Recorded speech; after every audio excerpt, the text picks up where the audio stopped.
hay varios hechos políticos interesantes que han tenido lugar en las últimas horas. No están jerarquizados en términos de importancia, sino que los voy a ir comentando porque me parece que son al menos de una cierta relevancia para efectos del momento que estamos viviendo, ¿no? Entramos en la segunda semana de 4 de campaña electoral con miras a los comicios de segunda vuelta, 14 de diciembre. Ayer vimos una reunión que tuvieron en la tarde José Antonio Kast con Cecilia Morel y sus hijos, la familia Piñera Morel, que le entregó su respaldo al candidato republicano. Una reunión en la que Magdalena Piñera dijo que el apoyo de su familia Kast se funda en que el adversario político es una candidata del Partido Comunista. Nosotros estamos súper claros y convencidos. Sabemos que el comunismo no ha traído ni progreso ni democracia a ninguno de los países en los cuales ha estado. Así es que hoy estamos por convicción apoyando a José Antonio Kast y esperamos que gane, esperamos que le vaya muy bien en el gobierno, porque si le va bien en el gobierno, le va a ir bien a todos los chilenos, porque habrá crecimiento, porque habrá empleo, porque va a mejorar la calidad de la educación y sobre todo la escolar inicial, porque va a haber más seguridad, que es una de las grandes banderas que él ha tomado en la lucha contra el narcotráfico. Kast valoró la experiencia de la familia al acompañar al exmandatario en 2 administraciones en La Moneda y dijo: hay una experiencia acumulada como primera dama, también como hijos que acompañaron a su padre, y es una vivencia más allá de lo político, poder conocer también una experiencia como primera dama acompañando a un presidente que hoy en día las personas extrañan mucho y que va creciendo en su figura. Podemos haber tenido diferencias, sí, pero claramente la historia va ocupando su espacio y va destacando a quienes se jugaron por la patria, y no solamente lo hizo el presidente, sino que también su familia. Esto es bien interesante porque José Antonio Kast fue un acérrimo adversario de Sebastián Piñera. Aquí no hay que equivocarse ni poner las cosas de forma lineal, no, los de la derecha en un lado, los de la izquierda en el otro. José Antonio Kast fue un duro crítico del presidente Sebastián Piñera. Probablemente ese fuego amigo menos esperado que el evidente que provenía de las filas contrarias cuando la izquierda era oposición, especialmente en el segundo gobierno del presidente Piñera.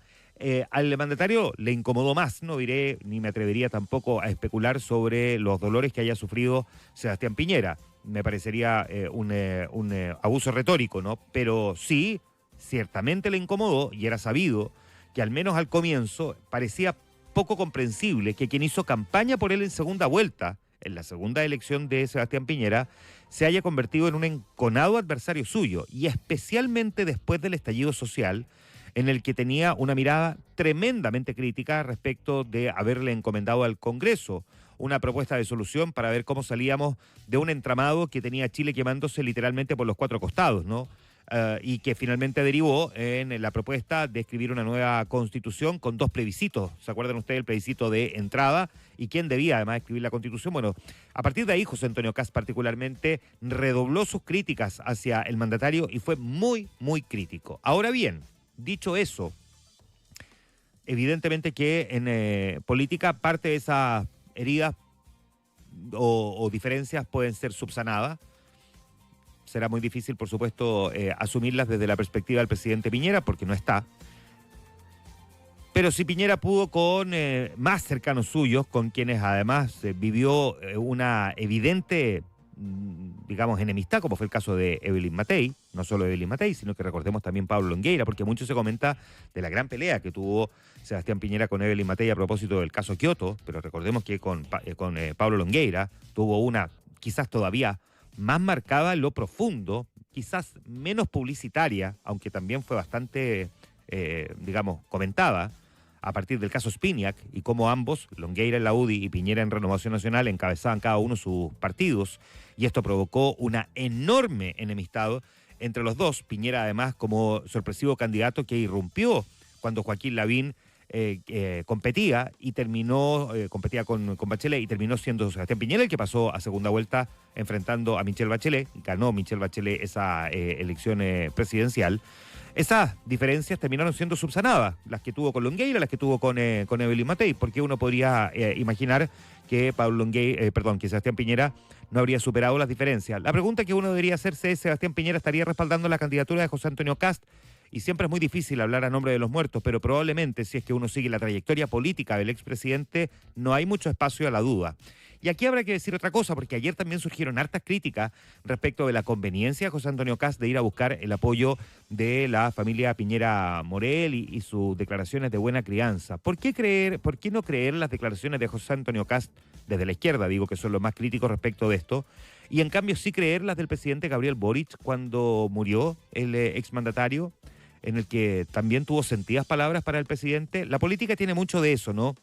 A veces medio de parafernalia, a veces de ataques bien enconados, pero muchas veces también tiene harto de la cachetada del payaso, que son bien sonoras pero poco dolorosas, y que en el fondo tienen más bien que ver con una cuestión del espectáculo, de la retórica, de lo que se le quiere expresar a la opinión pública, más que en el sentido más profundo de esa diferencia. Bueno, esa diferencia, si es que alguien pensaba que existía, quedó bastante subsanada ayer en la reunión que tuvo José Antonio Kast con la familia del expresidente Sebastián Piñera. Y se van articulando de esta forma entonces los respaldos en uno y otro sentido. Ayer vimos una reunión que tuvo José Antonio Kast también con demócratas.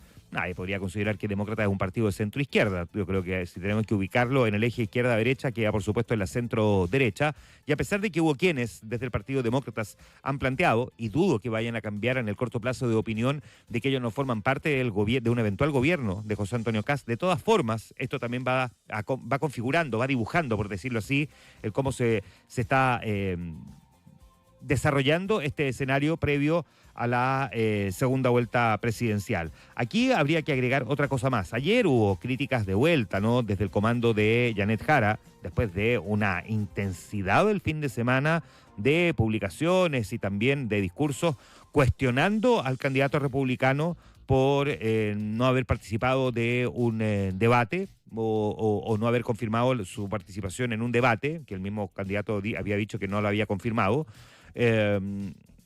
Ayer salió Mara Cedini a cuestionar fuertemente también al comando de Janet Jara, señalando que esto pareciera ser un estado de desesperación. Pero lo interesante de eso, más allá de que de todas maneras los candidatos se van a enfrentar en al menos 2 debates, el de Archie, el miércoles de la próxima semana, y entiendo es el 10 el debate de Anatel, y además se van a ver las caras en un foro organizado por el Hogar de Cristo, un foro social. En estricto rigor no es un debate, pero sí van a estar los dos abordando temas sociales.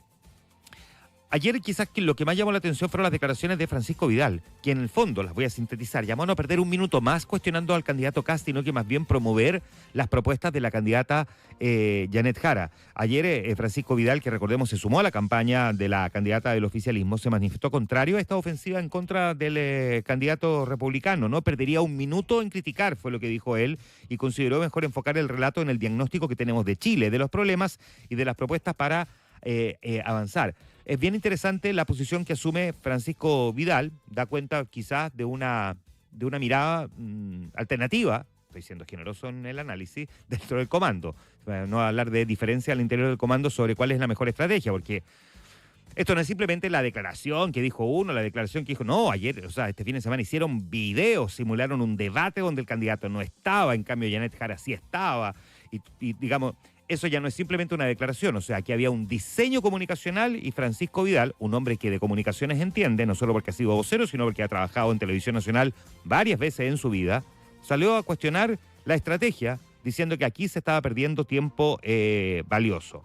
A esto hay que agregar otra cosa, ¿no? Porque lo que hemos visto es que si hay algo que ha caracterizado a los nuevos integrantes del comando de Janet Jara es que son, digamos, bastante directos, por decirlo así, sinceros. Es el comando 2.0, así le dicen en el equipo de la candidata, y que se integraron el viernes de la semana pasada. Y hay varios de ellos que han reconocido públicamente que el desafío que tiene la ex ministra del Trabajo es muy complejo, que es un síntoma, si se quiere, de las distintas encuestas que por lo demás se han venido publicando en estos días. El gobernador de Los Ríos, Luis Cobertino, que dijo a la radio Bío Bío, es un escenario electoral muy complejo, muy difícil de superar, pero siempre hay dosis de esperanza para poder revertir una situación electoralmente compleja. Él es socialista, encargado del comando en la región que él administra, la región de Los Ríos. Francisco Vidal, que ya lo comentaba, que dijo cuáles son las posibilidades de que les asigna de que gane José Antonio Kast o gane Janet Jara. Le preguntaron a él y él dijo 2/3 a Kast y 1/3 a Jara. Yo creo que es muy difícil porque Kast tiene una reserva relativa de votos con Chile Vamos y con los libertarios. Nosotros no tenemos reservas relativas salvo Meo y Artés. Lo que yo pienso es que hay que ir viendo los números específicos en el mundo de las comunas populares urbanas, donde ganó Jara, pero tiene mucho voto Kast sumado a Johannes Kaiser. Y Juan Carlos Ursúa, integrante del Comité Estratégico de Jara, dijo, fácil no está. Ayúdame usted, compadre. El lenguaje construye realidad, sí, pero hay veces que el lenguaje describe realidad, y esto es la descripción de la realidad. Son pocos los que piensan que en realidad Janet Jara tiene grandes posibilidades de dar la vuelta, porque además no va a sumar votos de quienes se quedaron en la casa. Si esta fue una votación con voto obligatorio y ya votaron todos los que tenían que votar, a diferencia del 2021, que pasamos, digamos, de un porcentaje inferior al 50%, 46% de electores, a un 54%, casi un 55%, se sumaron de golpe entre primera y segunda vuelta 1.200.000 electores. Y eso le permitió a Boric dar vuelta a la elección. Esto no va a pasar en esta oportunidad porque ya votaron todos y por lo tanto es probable de hecho que tengamos más gente que no vaya a votar en segunda vuelta y más voto blanco nulo. Y por lo tanto, ¿de dónde saca Janet Jara? Definitivamente saca de los votos del partido de la gente, ¿no? De quienes votaron por Franco Parisi. De allí que la candidata se haya trasladado al norte, tal cual como lo hizo José Antonio Kast en los últimos días.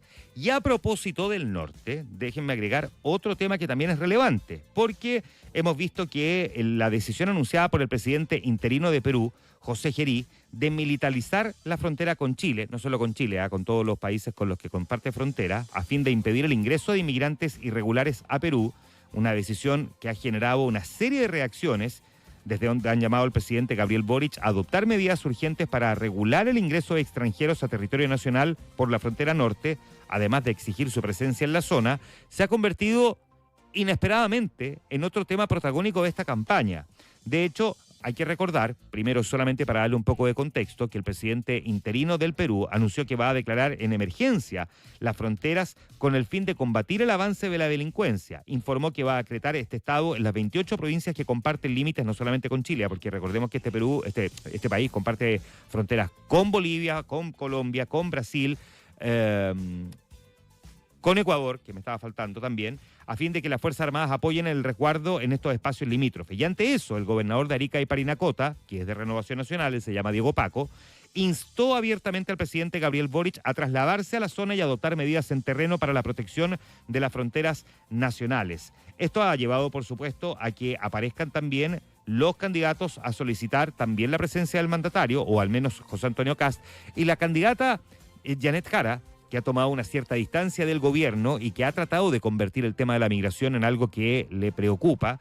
Las palabras del gobernador Diego Paco se sumaron a las del propio candidato presidencial republicano José Antonio Kast, que aseguró que la decisión adoptada por Perú responde a su promesa de campaña de expulsar de Chile a los inmigrantes regulares. Dijo, ya ha tenido efectos en países vecinos. Perú tomó una determinación y decretó un estado excepcional en su frontera porque había aumentado el flujo migratorio de salida de Chile, de personas que con buen sentido dicen: vamos a escuchar lo que está diciendo un eventual futuro presidente de Chile, que nos está señalando que tenemos que tomar nuestras cosas y partir si alguna vez queremos volver a entrar a Chile de manera regular. O sea, lo que dice Kast, y tiene un punto, es que probablemente Perú está reaccionando ante la posibilidad de que desde Chile se expulsen por la frontera con Perú a quienes ingresaron por ese paso, y ahora Perú eventualmente nos podría poner una traba para que quienes ingresaron por ese lugar sean reconducidos, que es la gran palabra que se puso de moda con el tema de la expulsión de migrantes, y por lo tanto se dificulte esa acción. Militarizada la frontera en un lado, habrá que militarizar la frontera por el otro. Bueno, eso es parte del debate y de la discusión que quedó instalado a partir de la resolución adoptada por el presidente interino del Perú.